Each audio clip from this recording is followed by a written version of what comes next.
You're not doomed to repeat what you're shown. But here's the other side of that truth. You are responsible for what your children are shown.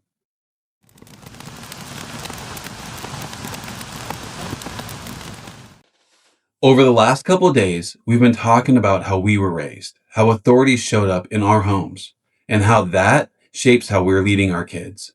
But today, we need to flip that coin because scripture doesn't just free us from the past. It also puts responsibility on our shoulders. In Ezekiel 18:20, it says, The soul who sins shall die.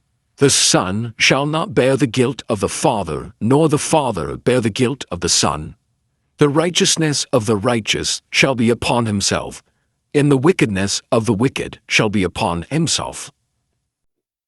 that verse tells us something that we often overlook. We are not condemned to repeat our parents' mistakes, but it also means your kids won't get to blame you forever either.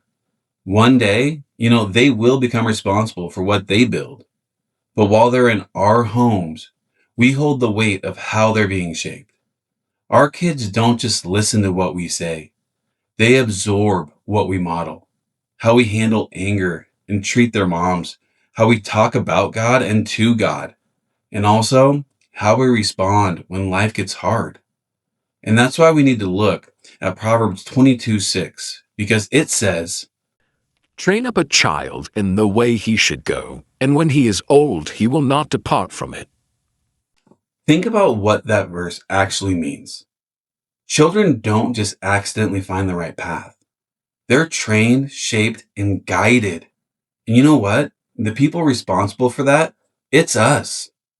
So while Ezekiel reminds us we're not doomed by the past, Proverbs tells us that what we build now matters for the future. Our kids are learning life by watching how we live it. Not perfectly, but consistently. And I keep using that word consistent. And I hope it's sticking because they're watching all of it. That means fatherhood isn't just about avoiding the mistakes of the past. It's about intentionally building something better. Breaking a pattern, it doesn't happen automatically. And it requires awareness and humility. And sometimes it requires looking at parts of ourselves that we'd rather just ignore.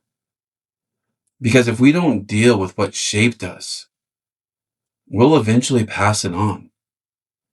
I'm reminded of the saying, I can't change the house I grew up in, but I'm responsible for the one my kids grow up in. So think about this today. What are your kids learning about life by watching how you handle it?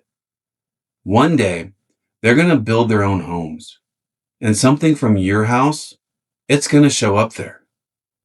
Let's make sure it's worth passing down. Send this out to someone who needs to hear it.